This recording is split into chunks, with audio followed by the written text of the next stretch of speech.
Today we're going to talk about Google Forms and how you use Google Forms and some of the tools that are there.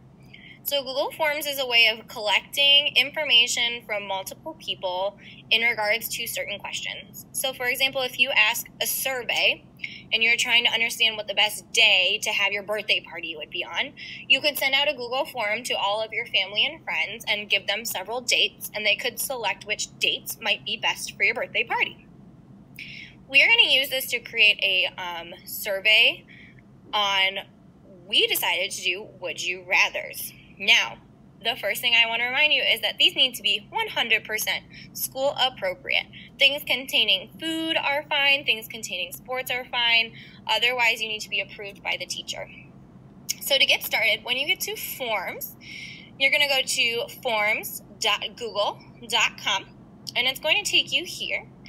You might have a little demo since we haven't used Google Forms yet. If you have a demo, you can just hit the skip. We're going to make a blank Google form. So you're going to go up here to this plus sign where it says start a new form, and we're going to click on blank. If you would like to make a quiz, you would click on the one with the check. Once it does this, it's going to open a new form, and our form always starts as untitled. So for this demo, I'm going to name this, let's see, I'll use Mrs. Cronk's class as my demo. So I'm going to name this like Cronk's homeroom Google form. Or would you rather? I'll name it what we're doing. Okay, now, if you'd like to give it a description, the second line here is the form description.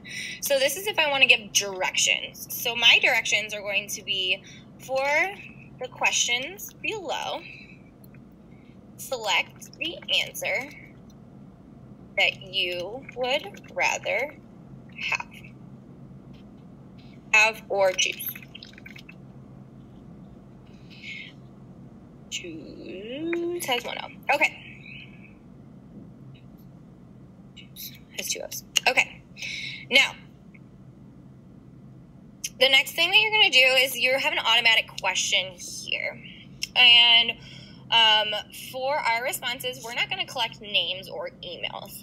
Some of your responses, you might want to collect names or emails. We are not going to do that for this assignment.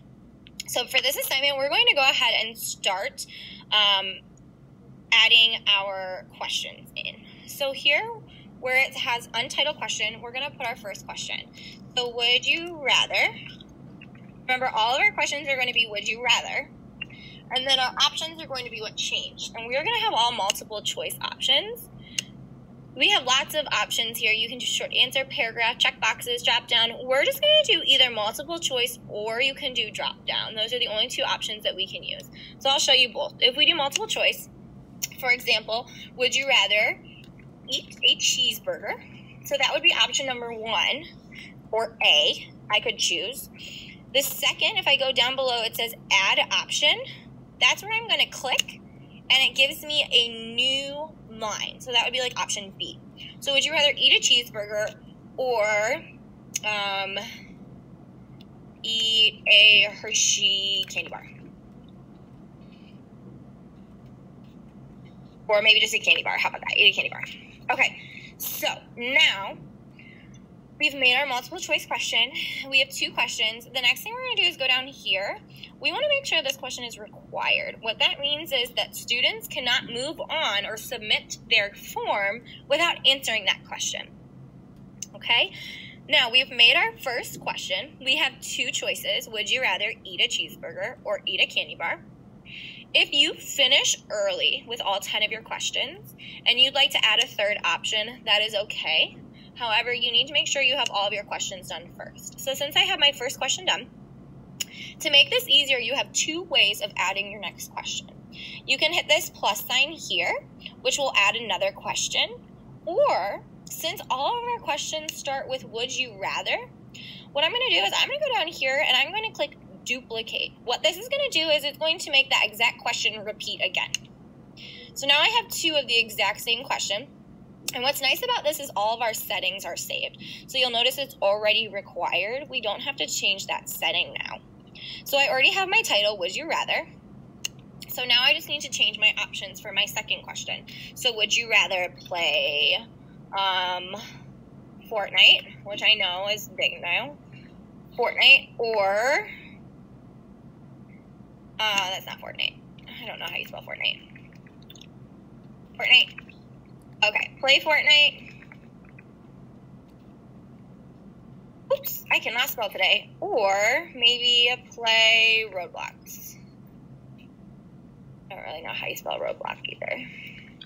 I'll just spell it the way I think it is. Okay, remember, we're not worried about spelling, so don't come up and ask me about a million questions about spelling, please.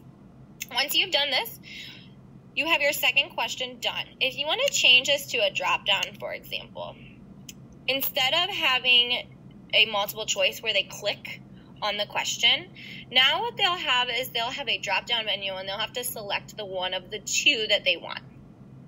Okay, you're going to go ahead and make 10 questions, and then when you're done, you have the option, if you come up here to this customize theme, you can click up here and you can choose a color. Okay, the other option you have is if we choose an image, they have some images provided. Please do not upload your own, but if you would like to choose one of the images provided, that is okay with me. Again, do not upload your own photos. If you'd like to choose one of the images provided, that is okay. Once you have added your theme, then you are ready to preview your form. Now what this means is we're just looking at what it would look like to the other students. So you can see here that my multiple choice question looks exactly like this. It says, would you rather eat a cheeseburger or eat a candy bar? And I would just select the option that I feel I would rather do.